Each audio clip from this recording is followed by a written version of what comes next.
नमस्कार बंधुरा, आमी रिमी, रिमिर बांगाली रान्नाघरे आपनादेर सबाइके स्वागत। बांगालिर 12 मासे 13 पार्बणेर अन्यतम पिठे पार्बण। पिठे पायेस छाड़ा बांगालिर शीत एकेबारेई असम्पूर्ण। आज आमी दारुण स्वादे रसपुलिर एकटा रेसिपि आपनादेर संगे शेयर करछि। आशा करछि आमार आजकेर एई रेसिपिटा आपनादेर खूबई भालो लागबे। एकटा लाइक दिए पुरो रेसिपिटा देखार अनुरोध रइल। चलुन ताहले दारुण स्वादेर रसपुली बानानो शुरू करी। सबार प्रथमे कड़ाई गैसेर ओपर बसिए दिएछि। कड़ाइर मध्य दिए दिচ্ছি एक बाटी सुजी। आपनारा चाइले काप मेपेও নিতে পারেন। এবার এই সুজিটাকে শুকনো খোলায় হালকা করে ভেজে নেব 2-3 মিনিট লো মিডিয়াম ফ্লেমে।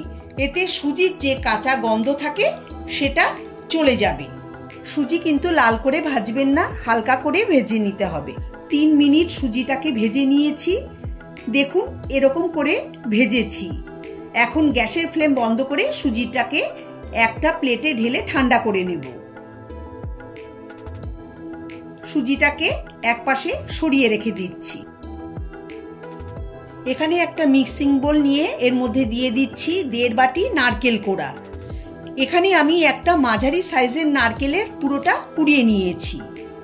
তার সঙ্গে দিয়ে দিচ্ছি আধ বাটির থেকে একটু বেশি পাটালি গুড়। এখন নারকেল কোড়া আর গুড়টাকে হাত দিয়ে ভালো করে মেখে নেব। যে বাটি মেপে আমি সুজি নিয়েছি সেই বাটি মেপেই আমি নারকেল কোড়া আর পাটালি গুড় নিয়েছি। আপনারা চাইলে কাপ মেপেও নিতে পারেন। মাপটা ঠিক রাখতে হবে। নারকেলের সঙ্গে গুড় ভালো করে মিশিয়ে নিয়েছি। এখন এর মধ্যে দিয়ে দেব আগে থেকে ভেজে রাখা সুজি।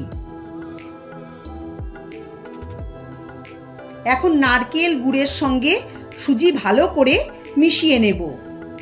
দেখুন হাত দিয়ে এরকম চেপে চেপে মেখে নিতে হবে যাতে নারকেল গুড়ের সঙ্গে সুজি ভালো করে মিশে যায়।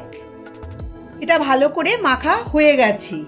কড়াইতে দিয়ে দিচ্ছি নারকেল আর সুজির মিশ্রণ। গ্যাসের ফ্লেম অন করে দিচ্ছি। এখন লো ফ্লেমে ক্রমাগত নাড়াচাড়া করে উপকরণগুলোকে মিশিয়ে যেতে হবে। লো ফ্লেমে রেখেই এটাকে মেশাতে হবে, হাই ফ্লেমে করলে পুড়ে যেতে পারে। আমাকে সাপোর্ট করার জন্য পুরনো বন্ধুদের অনেক অনেক ধন্যবাদ। যারা যারা আমার চ্যানেলে নতুন এসেছেন তারা প্লিজ আমার চ্যানেলটাকে সাবস্ক্রাইব করে আমার পাশে থাকবেন। যখন দেখবেন যে গুড় পুরো গলে গিয়ে সুজির সঙ্গে মিশে গেছে তখন এর মধ্যে দিয়ে দেব 2 টেবিল চামচ গুঁড়ো দুধ। গুঁড়ো দুধ দিলে স্বাদটা অসাধারণ হয়। এবার গুঁড়ো দুধটাকে সুজির মিশ্রণের সঙ্গে খুব ভালো করে মিশিয়ে নিচ্ছি। আপনারা এই রেসিপিটা অবশ্যই বাড়িতে ট্রাই করবেন আর কেমন হয়েছে কমেন্ট করে আমাকে জানাবেন। সুজির সঙ্গে গুঁড়ো দুধ খুব ভালো করে মিশিয়ে নিয়েছি। এখন মিশ্রণটাকে ঘন ডোয়ের মতো করে নেব। যখন দেখবেন যে পাক এসে গেছে আর কড়াই থেকে উঠে আসছে আর মিশ্রণটা ঘন হয়ে ডোয়ের আকার নিয়েছে তখন বুঝবেন এটা হয়ে গেছে। আমার এটাও হয়ে গেছে। এখন আমি গ্যাসের ফ্লেম বন্ধ করে দিচ্ছি। ডোটাকে নামিয়ে একটা প্লেটে ঢেলে হালকা ঠান্ডা করে নেব। খুব বেশি এটাকে ঠান্ডা করব না, গরম থাকা অবস্থাতেই পিঠে বানিয়ে নেব। এটাকে একটু ছড়িয়ে হালকা ঠান্ডা করে নিচ্ছি। হাতে সামান্য ঘি লাগিয়ে নিচ্ছি। এখন মিশ্রণ থেকে ছোট ছোট লেচি কেটে প্রথমে হাতে চেপে চেপে তারপর 2 হাতের তালুতে রেখে গোল বলের মতো শেপে বা নাড়ুর শেপ করে নেব।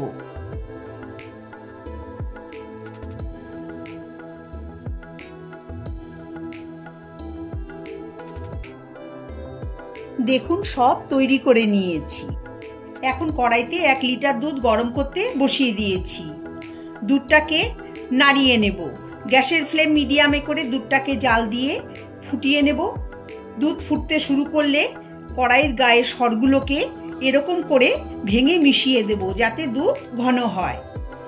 দুধ ভালো করে ফুটিয়ে নিয়েছি। দুধ কিছুটা ঘনও হয়েছে, এর বেশি ঘন করব না। এখন এর মধ্যে সুজি আর নারকেলের যে বল বানিয়েছিলাম সেগুলো কড়াইতে দিয়ে দিচ্ছি।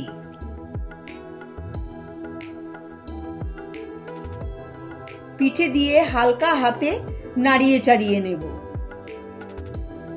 এখন লো ফ্লেমে 8-10 মিনিট এটাকে ফুটিয়ে নেব। প্রায় 8 মিনিট দুধটাকে ফুটিয়ে নিয়েছি। দেখুন পিঠেগুলো সুন্দর সেদ্ধ হয়ে গেছে। এখন হালকা হাতে একটু নাড়িয়ে চাড়িয়ে নিচ্ছি। দুধটাকে এর বেশি ঘন করছি না, কারণ ঠান্ডা হলে দুধ ঘন হয়ে যাবে। এখন এর মধ্যে দিয়ে দিচ্ছি পরিমাণ মতো পাটালি গুড়। আপনারা যতটা মিষ্টি খেতে পছন্দ করেন ততটাই দেবেন। গুড় দেওয়ার সময় গ্যাসের ফ্লেম লো করে গুড়টা দেব, না হলে দুধ কেটে যেতে পারে।